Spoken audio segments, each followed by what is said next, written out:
ഇടുക്കി വടക്കേപ്പുഴ തടാകക്കരയിൽ നെയ്മറിൻ്റെ ഒരു കട്ടൗട്ടുണ്ട്. പലയിടത്തും കട്ടൗട്ടുകളുണ്ട്. ഇപ്പോൾ ഡ്രോൺ ഷോട്ടുകളൊക്കെ എടുത്തിട്ട് നല്ല ഭംഗിയാണ്, കാണാനൊക്കെ നല്ല രസമാണ്. പാടത്ത് നിൽക്കുന്ന മെസ്സി, അല്ലെങ്കിൽ കുളക്കരയിൽ നിൽക്കുന്ന നെയ്മർ, അങ്ങനെ പല വിധത്തിൽ ഭംഗിയുള്ള കാഴ്ചകളാണ്. നമുക്ക് ഇടുക്കി വടക്കേപ്പുഴയിലേക്ക് പോവാം. വടക്കേപ്പുഴയിൽ ആദ്യം മെസ്സിയുടെ കട്ടൗട്ടാണ് സ്ഥാപിച്ചത്. അന്ന് തന്നെ നമ്മൾ പറഞ്ഞിരുന്നു നെയ്മറിൻ്റെ കട്ടൗട്ട് അധികം വൈകാതെ വരുന്നത്. എന്തായാലും അത് വന്നിട്ടുണ്ട്. ഏതാണ്ട് വലുപ്പത്തിലൊക്കെ കുറച്ചുകൂടി വലുതാണ്. 45 അടി ഉയരമുള്ള ഒരു കട്ടൗട്ടാണ് സ്ഥാപിച്ചിരിക്കുന്നത്. അല്ലേ, 45 അടി ഹൈറ്റ് ഉണ്ട്. ഉണ്ട്. നിങ്ങൾ കുറച്ച് വൈകിപ്പോയതല്ല, ഞങ്ങളിത് പ്ലാൻ ഇട്ടതാണ്. അപ്പം നമുക്ക് എന്നാന്ന് വെച്ചാൽ നമുക്ക് കുറച്ച് സുഹൃത്തുക്കൾ പുറത്തുണ്ട്. അപ്പോൾ അവരൊക്കെ ആയിട്ട് ആലോചിച്ച് ചർച്ച ചെയ്ത് നമ്മൾ നാട്ടിലുള്ളവരൊക്കെ ആയിട്ട് പിരിവിട്ട് നമ്മുടെ എമൗണ്ട് വെച്ചിട്ട് ആ എമൗണ്ടിനനുസരിച്ചുള്ള സൈസിലോട്ട് ഞങ്ങൾ എത്തുകയത്. എത്ര രൂപയായി? ഒരു 30-31 മിച്ചമായി മൊത്തം. കട്ടൗട്ടൊക്കെ വെച്ചു, പക്ഷെ കളിക്കുന്ന കാര്യത്തിൽ നെയ്മറിന്റെ കാര്യത്തിൽ ഉറപ്പില്ല. പുള്ളി ചെറിയ പരിക്കിലൊക്കെയാണ്, പക്ഷെ എന്നാലും നമ്മൾ നല്ല പ്രതീക്ഷയുണ്ട്.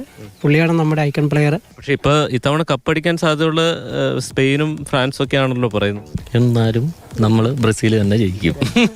എല്ലാത്തിനും അടിച്ച് നമ്മൾ ജയിക്കും. കാരണം ഇത്ര നല്ല കഷ്ടപ്പാടായിരുന്നു ഞങ്ങൾ ചെയ്തതിന്റെ നല്ല കഷ്ടപ്പാടുണ്ട്. എന്നാൽ കട്ടൗട്ട് അടിച്ചോണ്ട് കളി ഉണ്ട്, അതിനുള്ള ഇത് ഞങ്ങൾക്ക് ഉണ്ടല്ലോ. അതുകൊണ്ടാണല്ലോ ഞങ്ങൾ ഇത് ചെയ്തത്, കട്ടൗട്ട് അടിച്ചത്.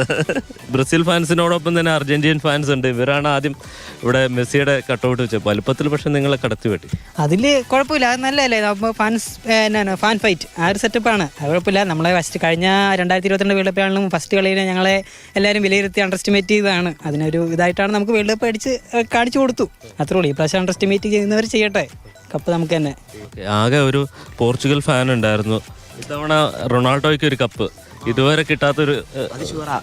ഇത്തവണ വേൾഡ് കപ്പ് പോർച്ചുഗലിനുള്ളതാണ്. അന്നേരം നമ്മളൊരു കട്ടൗട്ട് വയ്ക്കും അല്ലേ? അപ്പോൾ വെക്കും. എല്ലാ ആരാധകരും, എല്ലാ ടീമിൻ്റെയും ആരാധകർ വലിയ പ്രതീക്ഷയിലാണ്.